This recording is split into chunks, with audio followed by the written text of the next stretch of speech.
Moi qui pensais qu'on était arrivé au bout du divertissement, mais en fait on y va encore beaucoup plus loin. C'est une dinguerie. Le président de la fédération marocaine Fouzi Leja a traité celui de la fédération nigériane Ibrahim Gusso de FDP et d'ingrat. C'est Actu Foot, c'est pas Actu Fitna. Moi je pensais que c'était Actu Fitna. Eh les gars, mais c'est pour ça qu'on n'avance pas. C'est pour ça qu'on n'avance pas. C'est ça le problème de l'Afrique en fait. Et c'est pour ça que je vous dis à chaque fois, c'est pas le football qui est haram, c'est nous qui le rendons haram. Insultes, calomnies, vraiment il y a de tout. Et le pire c'est systématiquement à la CAN. À la CAN ça déborde. Il y a l'aspect nationaliste qui monte à la tête. Alors que de base c'est un jeu le foot. De base... De base, le foot, les gars, c'est un jeu. C'est pour plaisanter, c'est pour s'amuser, c'est pour fédérer. Mais non, faut qu'on accepte un truc, les gars.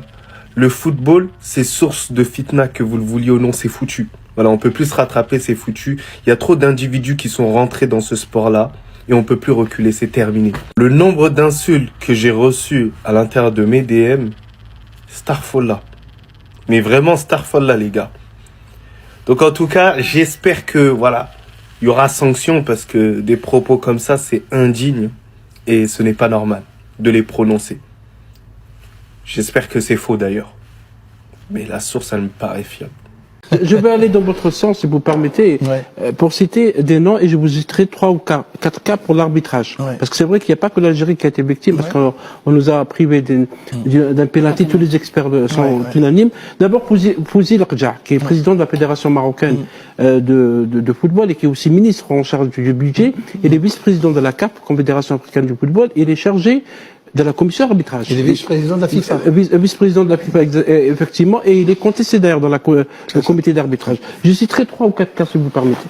Alors, le premier cas, c'est Amin Omar, qui devait diriger le match Cameroun-Maroc, qui a été changé à la dernière minute dans la nuit, remplacé par Dahan Beida, qui est un arbitre mauritanien, sans informer la fédération camerounaise. Pour un problème de crampons. Non, ça c'est le troisième cas. Ils ont pris ça par les réseaux sociaux. Absolument. Et le deuxième cas, c'est René Daniel Douzaya. C'est un arbitre congolais. Curieusement, monsieur Douzaya a été assesseur de la VAR pour les 5 matchs du Maroc. Les 5 matchs d'affilée. Superviseur. Oui. Le Maroc contre les Comores, contre le Mali, la Zambie et le Cameroun.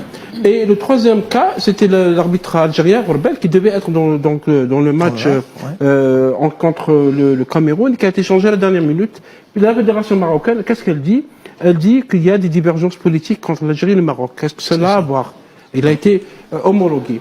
Et l'autre cas, qui est aussi tout aussi curieux, c'est Abon Gilton, qui est un arbitre sud-africain, qui a été nommé désigné pour diriger le match Sénégal-Mali et qui avait dirigé le match d'avant, qui était le Mali et Tunisie. Ça n'arrive jamais dans aucun pays. Il y a beaucoup de cas comme ça. Le cas de l'arbitre somalien qui devait nous arbitrer. Oui, l'arbitre somalien. Alors l'arbitre somalien, comme l'a souligné notre ami Nouhed, c'est qu'il a été changé à la dernière minute. Il a été remplacé par un autre. C'est M. Omar Artal. On lui a dit attention, vos crampons ne sont pas homologués. Et les crampons de M. Artal n'étaient pas homologués uniquement pour le match de l'Algérie. Et il avait officié. Donc vous voyez comment le comportement de l'arbitrage, et ça a été dénoncé d'ailleurs par la presse internationale, pas uniquement la presse africaine.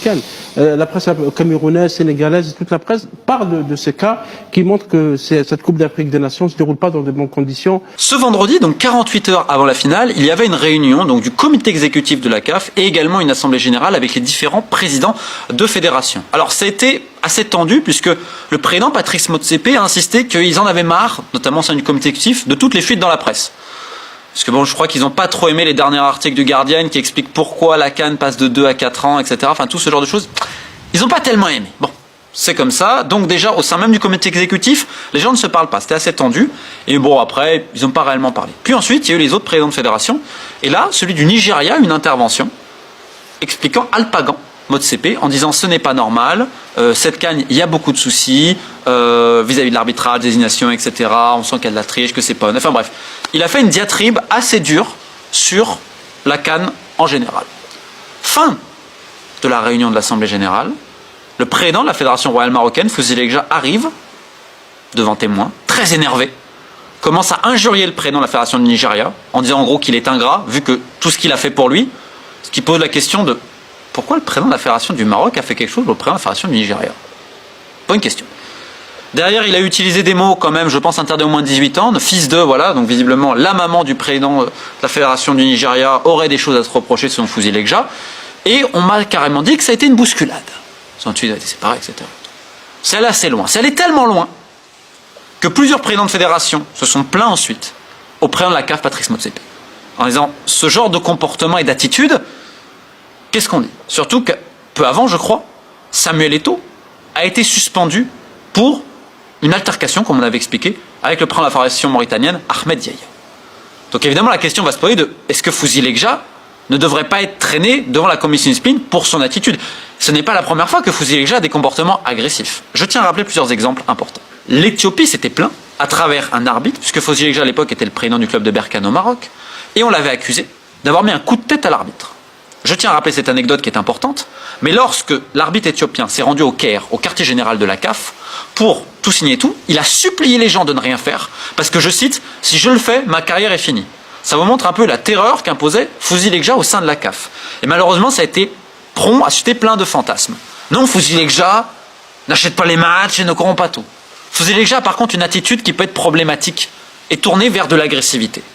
Lors de la dernière CAN féminine au Maroc, où les Lionnes perdent en finale, il descend sur le terrain, à des mots très durs, et encore une fois, injurieux, vis-à-vis du corps arbitral et plein d'autres choses. Il y avait d'ailleurs Infantino qui l'a un peu calmé. Bon, il n'y a pas eu de sanction, rien non plus. Donc on remarque qu'il est coutumier du fait. Et ça, tout le monde le sait à la CAF, et on l'a publié.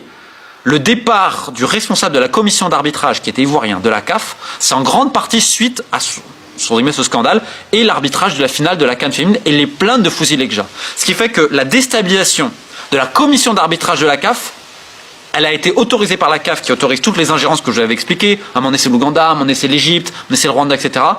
Et le Maroc par Fouzi Lekja, pour faire plaisir. Donc on a mis un Malien, et pour la petite anecdote, c'est même pas lui qui était tellement responsable des désignations d'arbitres, c'est Alioum Sidi, un ancien arbitre camerounais qui était venu, etc. Mais en gros, la commission d'arbitrage, qui est devenue très problématique avec plein d'ingérences et tout, ça a surtout sa source l'été dernier dans la CAN féminine, mais ça montre surtout cet épisode 2 jours avant la finale, de la nervosité et parfois même, disons-le, de l'agressivité du président de la fédération marocaine qui, pour le coup, ne fait absolument pas honneur à son poste. Alerte info communiqué de la Fédération royale marocaine de football. Et regardez, ils ont envoyé une plainte officielle à la CAF et à la FIFA. Ça rigole pas quand la Fédération royale marocaine de football envoie une plainte. Croyez-moi, ça va très très loin. Alors là, je vous ai partagé le communiqué en arabe. C'est Fouzi Lekja en lui-même qui l'a publié sur son réseau social Instagram.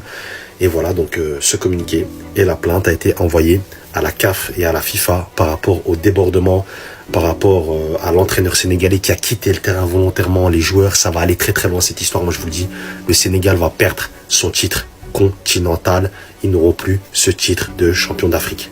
Je vous ai mis la traduction. La Fédération royale marocaine de football annonce qu'elle engage les procédures légales auprès de la Confédération africaine de football et de la Fédération internationale de football afin d'examiner le retrait de la sélection sénégalaise du terrain lors du match de la finale face à l'équipe nationale marocaine, ainsi que les événements survenus après l'annonce de l'attribution d'un penalty valide à l'unanimité des arbitres désignés, ce qui a eu un impact significatif sur le déroulement normal de la rencontre et sur le moral des joueurs. Par ailleurs, la Fédération royale marocaine de football adresse ses remerciements et ses reconnaissances à l'ensemble du public marocain qui a fait preuve de fidélité envers l'équipe nationale par sa présence massive dans le stade. Alors voilà les amis, ça va aller très très loin cette histoire, je vous le dis.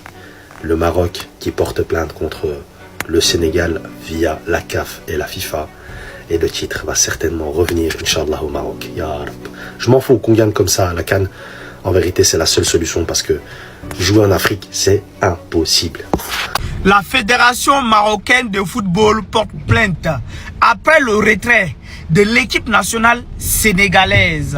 Je vous ai dit que ce match-là, ça dépasse même l'entendement, ça dépasse même les enjeux. Ce n'est pas que la coupe. J'ai dit ce match-là, les gens ils comprennent pas. Vous allez comprendre, tcho. Ça veut dire la Fédération marocaine de football a porté plainte.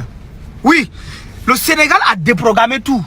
Les gens ils s'attendaient pas à ça. C'est pas ça qui était prévu. C'est pas ça qui était prévu.